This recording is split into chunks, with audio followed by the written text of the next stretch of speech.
आज हम बात करेंगे आलस्य के बारे में। मैं बचपन से ही आलसी हूँ, मेरे माँ बाप मुझे बदलने की कोशिश कर रहे हैं, पर वो भी आलसी है।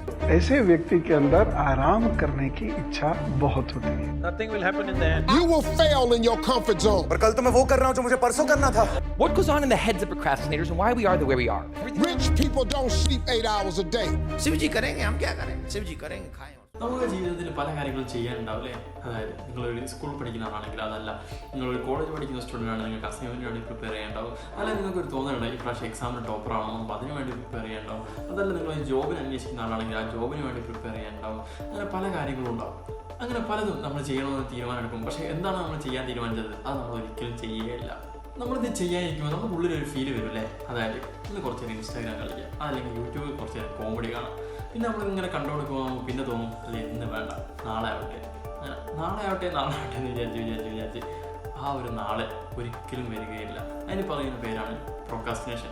ഇന്ന് നമ്മൾ സംസാരിക്കാൻ പോകുന്നത് ടൈം വേസ്റ്റിങ്ങിനെ പറ്റിയാണ്. So welcome to the video. ഞാൻ സിനാൻ.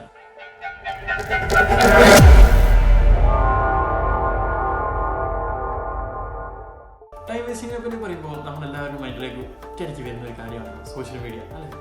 സോഷ്യൽ മീഡിയയെ പറ്റി പ്രത്യേക ഒരു വീഡിയോ നമ്മൾ ഓൾറെഡി ചെയ്തിട്ടുണ്ട്. ആ വീഡിയോ ഞാൻ ഐ ബട്ടണിൽ കൊടുക്കാൻ നിങ്ങൾ എല്ലാവരും അതൊന്ന് കാണാൻ വേണ്ടി ശ്രമിക്കുക.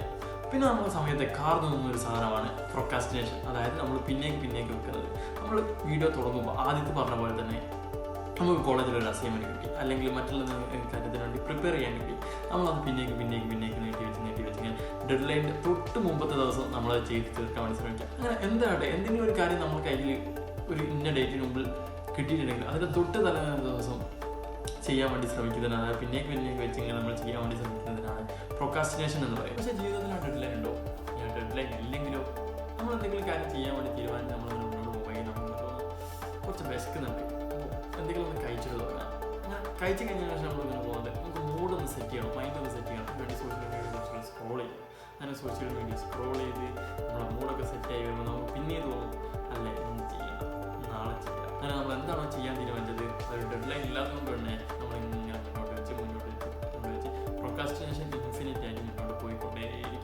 നിങ്ങളോട് എന്നൊന്ന് ചോദിച്ചു, അതായത് ഒരു ദിവസം നിങ്ങൾ എത്രത്തോളം ടൈം വേസ്റ്റ് ചെയ്യുന്നുണ്ട്? അത് ഒരു ദിവസം നിങ്ങൾ മിനിമം ഒരു 4 മണിക്കൂർ ടൈം വേസ്റ്റ് ചെയ്യുന്നുണ്ടെങ്കിൽ ഒരാഴ്ചത്തേക്ക് അതൊരു 28 മണിക്കൂറാവും. ഒരു മാസത്തേക്ക് കണക്ക് കൂട്ടുമ്പോൾ 110 മണിക്കൂർ.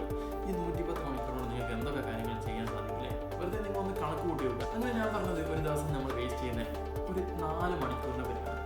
നിങ്ങളൊന്ന് ചിന്തിച്ച് നോക്കുക. ഒരു ദിവസം നിങ്ങൾ എത്രത്തോളം ടൈം വേസ്റ്റ് ചെയ്യുന്നുണ്ട്, ഒരാഴ്ച നിങ്ങൾ എത്രത്തോളം ടൈം വേസ്റ്റ് ചെയ്യുന്നുണ്ട്. നിങ്ങൾ ഹവർലിയൊക്കെ പണിയെടുക്കുന്ന ഒരാളാണെങ്കിൽ, ഹവർലി പേയ്മെൻറ്റ് കിട്ടുന്ന ഒരാളാണെങ്കിൽ നിങ്ങൾക്ക് മനസ്സിലാവും നിങ്ങൾ എത്രത്തോളം പണം അതിലൂടെ വേസ്റ്റ് ആക്കുന്നുണ്ട് എന്നുള്ളത്. നമ്മൾ ഈ പ്രശ്നങ്ങളെ പറ്റി മാത്രം പറഞ്ഞാൽ പറയാതെ അതെങ്ങനെ സോൾവ് ചെയ്യുമെന്ന് പറയണ്ടേ?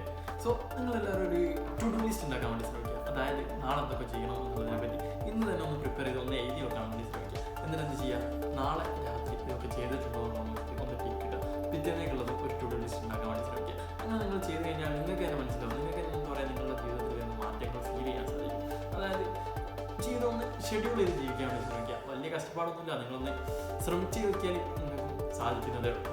പിന്നെ നിങ്ങൾക്ക് വലിയ വലിയ സ്വപ്നങ്ങളിലാണെങ്കിലോ ആ സ്വപ്നങ്ങളൊന്ന് കട്ട് ചെയ്ത് ചെറിയ ഗോളായി ഇരിക്കുക. എന്നിട്ട് ഓരോ ഗോൾ, ഫോർ എക്സാമ്പിൾ നമ്മൾ ഒരു ഗെയിം കളിക്കുകയാണെങ്കിൽ നമ്മൾ അടുത്ത ലെവലിലേക്ക് പോകുമ്പോൾ നമുക്കൊരു എക്സൈറ്റ്മെൻറ്റ് വരും, അടുത്ത ലെവലിൽ എത്തണം. അങ്ങനെ നിങ്ങൾ വലിയ ഗോള് ചെറുതായി കട്ട് ചെയ്ത് കഴിഞ്ഞാൽ ചെറിയായിട്ട് ഒരു ഗോൾ അക്സെപ്റ്റ് ചെയ്യുക, ഒരു ഗോൾ അച്ചീവ് ചെയ്യുക, എന്നിട്ട് പിന്നെ അടുത്ത ഗോൾ അച്ചീവ് ചെയ്യുക. അങ്ങനെ പോകുമ്പോൾ നമുക്ക് എന്താ പറയുക, ഒരു എക്സൈറ്റ്മെൻറ്റ് ഉണ്ടാകും. നിങ്ങളുടെ ലൈഫിനെ അതുപോലെ ഒന്ന് ഷെഡ്യൂൾ ചെയ്യാനാവുമെന്ന് നോക്കി. ഒരു ടു ഡു ലിസ്റ്റോട് മാത്രം നിങ്ങൾ മൊത്തത്തിൽ മാറുമെന്നല്ല, എന്നാലും ഇത് നിങ്ങളൊരു തുടക്കമാകട്ടെ, നിങ്ങളൊന്ന് ശ്രമിച്ച് നോക്ക്.